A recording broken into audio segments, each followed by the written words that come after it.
It is, as I said, the biggest fine the FTC has levied in history. Why do you think it's not enough?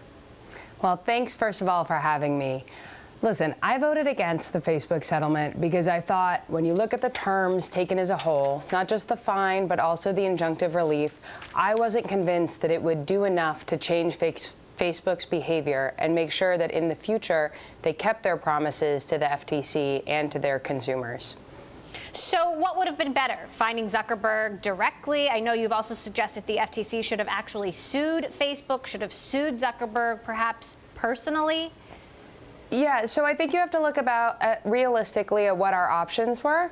And here, I think it would have made a lot of sense to take Facebook to court and to say, you may not agree to a settlement that we think changes your behavior, so we're going to pursue the kind of terms that we care about in court.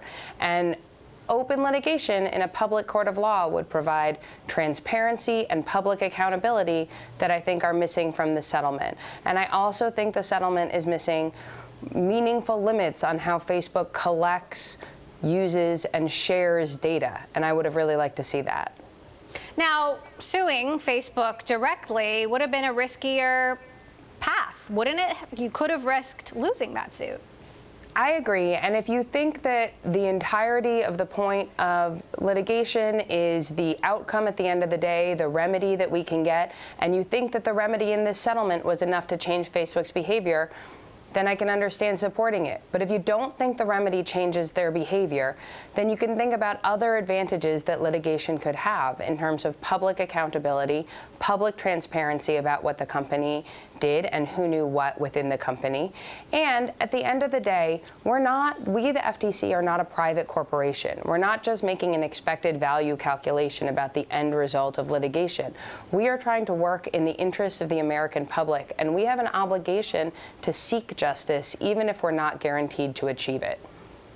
Now, I did speak to your colleague, Noah Phillips, told him about your response to the deal.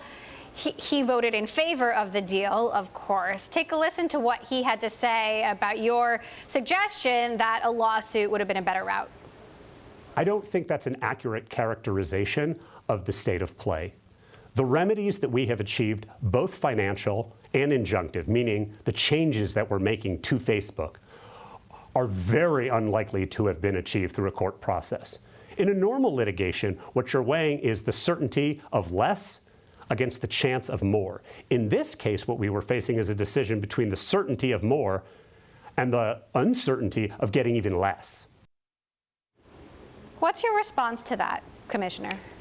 Well, respectfully, I disagree with him. I don't think that the terms on the table in the settlement were enough to guarantee that Facebook's behavior would change, or even necessarily to make it likely, because it didn't impose any public accountability or transparency or any meaningful limitations on how Facebook uses data. So I would rather take the chance in court, and I actually think the process of public litigation can make a big difference to how a company behaves. If our goal in bringing an enforcement action is deterring the company from doing something wrong and deterring other companies from doing something wrong, the prospect of a public trial can have a very effective deterrent effect, even if the remedy at the end of the case may be different from what you could get in a settlement.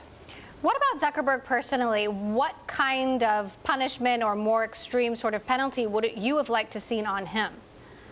Well, again, I think the thing that I am going for here is public accountability and transparency. The settlement that the FTC entered into excused Mr. Zuckerberg and all other officers, directors, executives at Facebook from any liability. And I didn't think the investigation that we did justified that excuse. I didn't think we had a basis to say they should have no liability. So at a minimum, I would have liked to see some transparency, some testimony, some documents in court that gave us better insight into whether liability was appropriate. Now, are you concerned that Facebook won't learn its lesson? I mean, do you think that Facebook will simply slide back to its original state of play? And, given that there's no structural changes to the business model here, things will just go back to the way they were? Yeah, fundamentally, that is my concern. I mean, and I think that's why it is important for the FTC to be using the tools and resources it has, limited as those may be, to fight as hard as we can to change the behavior of companies that are breaking the law and teach them a lesson that it's not worth doing it again in the future, and they can't simply pay a fine to make us go away. Now, meantime, the FTC has opened an antitrust investigation into Facebook. What can you tell us about that investigation, or at the very least, your position on whether Facebook is too big?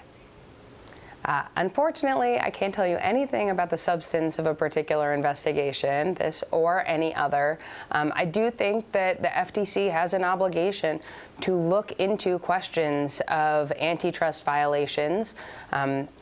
Those are often going to be by big companies, and open investigations where it's appropriate to do so. How about an investigation that's reportedly been settled, YouTube and potential violations of the Online Children's Privacy Act? Again, I can't comment on any investigation that hasn't been publicly confirmed by the company or the agency itself. So no confirm or deny that there is an investigation there, but I think in all cases, children's privacy is something we need to take really, really seriously. I'm a mom of 3 little kids. I see how my kids already interact with the internet. It is a very scary place. I think it should be a huge priority for the Commission. So as you've got lawmakers on Capitol Hill calling for the breakup of big tech, you've got Senator Elizabeth Warren making this the centerpiece, or one of the centerpieces of her presidential campaign. She's getting support from both sides of the aisle. What do you think the FTC's role will be in this discussion? Well, I hope that we can live up to our obligation to protect consumers and protect competition. I don't think this is just about big tech. I don't think it's just about tech. I think there are competition problems and concentration problems across the economy.